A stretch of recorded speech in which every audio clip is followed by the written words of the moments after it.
warahmatullahi wabarakatuh. Perkenalkan, nama saya Noviana Pertiwijan. Bisa panggil saya dengan panggilan Novi. Dasar hukum dalam menerapkan metode Bimba adalah ketentuan yang dapat dipahami tujuannya yang menjadi landasan dalam metode menerapkan metode Bimba dan akan memiliki dampak jika tidak dipahami dan diterapkan dengan benar. Dasar hukum dalam menerapkan metode Bimba ini akan melahirkan metode Bimba. Dasar hukum metode Bimba ada dua, yaitu hak anak dan teori belajar dalam psikologi pendidikan. Hak anak berdasarkan Konvensi Hak Anak PBB terdapat 10 hak anak. Salah satu hak anak yang sejalan dengan Bimba AIUEO adalah hak bermain dan hak mendapatkan pendidikan. UU RI nomor 23 tahun 2002 tentang perlindungan anak juga sejalan dengan tujuan nilai dasar Bimba ayat kedua yang berbunyi bahwa setiap anak adalah anugerah dari Tuhan yang Maha Kuasa yang diamanahkan kepada setiap orang dewasa. Selain ayat kedua, dalam 7 nilai dasar ayat kelima juga tercantum bahwa bimbingan minat belajar anak atau Bimba merupakan hak anak sekaligus kewajiban setiap orang dewasa. Yang kedua, teori belajar dalam psikologi pendidikan. Teori belajar dalam psikologi pendidikan ini diadopsi dari teori behavioristik yang digagas oleh Edward Lee Thorndike pada tahun 1930, yaitu Eschborn Theory.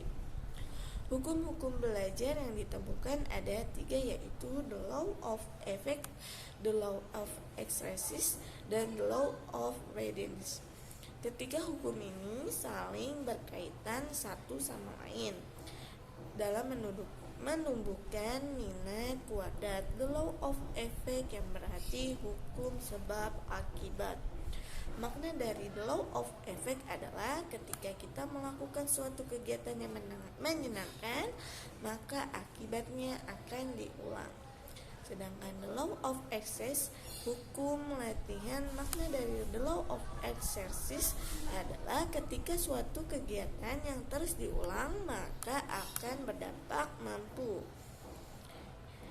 Selanjutnya, the law of readiness, hukum kesiapan. Makna dari the law of readiness adalah ketika orang semakin mampu, maka semakin siap dan terampil, serta prosesnya pun akan menyenangkan dan dampaknya akan menumbuhkan minat belajar yang menggelora.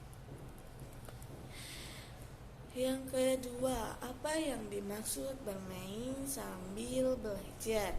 Bermain sambil belajar adalah kegiatan yang dilakukan sepenuhnya bermain. Bermain apa? Bermain di Bimba AIUEO yaitu melakukan permainan yang konstruktif, bertahap, dan edukatif. Ada kurikulumnya. Bermain Bimba AIUEO seperti menggunakan lagu Bimba, bahasa Bimba, dan modul Bimba AIUEO. Ketiga, jelaskan mengenai metode Bimba. Metode Bimba, dahulu kita sering dipaksa belajar oleh orang tua atau guru. Metode belajarnya pun adalah menghafal, sehingga proses belajar menjadi tidak menyenangkan dan dampaknya melahirkan karakter benci belajar. Oleh karena itu perlu diterapkan metode untuk menumbuhkan minat belajar. Metode tersebut dinamakan metode Bimba. Metode Bimba memiliki 3 metode utama dan 1 metode penunjang.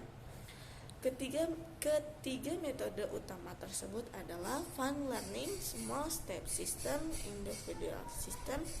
Sedangkan 1 metode penunjang Bimba adalah variation skill. Fun learning. Fun learning adalah proses belajar yang sepenuhnya menyenangkan bagi anak. Proses belajar yang dilakukan dapat memberikan kesenangan, kenyamanan, dan kebahagiaan kepada anak. Small step system. Pengertian small step system adalah proses belajar yang dilakukan secara bertahap. Motivator harus dapat memberikan kegiatan yang sesuai dengan kemauan dan kemampuan masing-masing anak. Variation skill adalah kemampuan yang harus dimiliki setiap motivator dalam memvariasikan antara aspek belajar dengan kegiatan belajar yang meliputi kemampuan afektif, yaitu kegiatan yang berkaitan dengan hati dan perasaan berupa suka, tidak suka, senang, tidak senang, seperti kegiatan bernyanyi, berdialog, dan bercerita. Kemampuan kognitif, yaitu kegiatan yang berkaitan dengan kerja otak atau kecerdasan seperti kegiatan membaca dan berhitung. Selanjutnya, kemampuan psikomotorik, yaitu kegiatan fisik yang berkaitan dengan penggunaan anggota tubuh.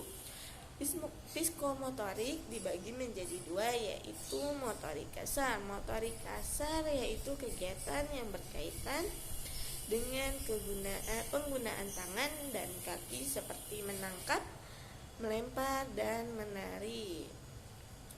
Selanjutnya, motorik halus, yaitu kegiatan yang berkaitan dengan penggunaan jari tangan seperti mewarnai, menarik garis, menulis, dan menulis. Bimba A, I, U, E, O menggunakan kemampuan motorik halus dalam proses belajar.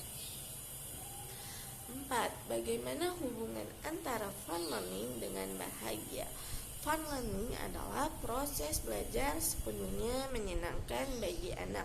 Proses belajar dilakukan dapat memberikan kesenangan, kenyamanan, dan kebahagiaan bagi anak.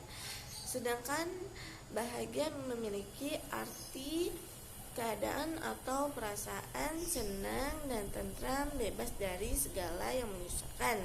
Salah satu kunci utama bahagia adalah belajar. Jadi, hubungan antara fun learning dan bahagia, kata ini berkaitan dengan belajar. Jika kalau mau belajar diterapkan dengan cara fun learning, sedangkan kalau kita mau bahagia adalah kunci utamanya adalah belajar. Terima kasih, cukup sekian yang saya sampaikan. Wassalamualaikum warahmatullahi wabarakatuh. Tetap semangat dan terus belajar.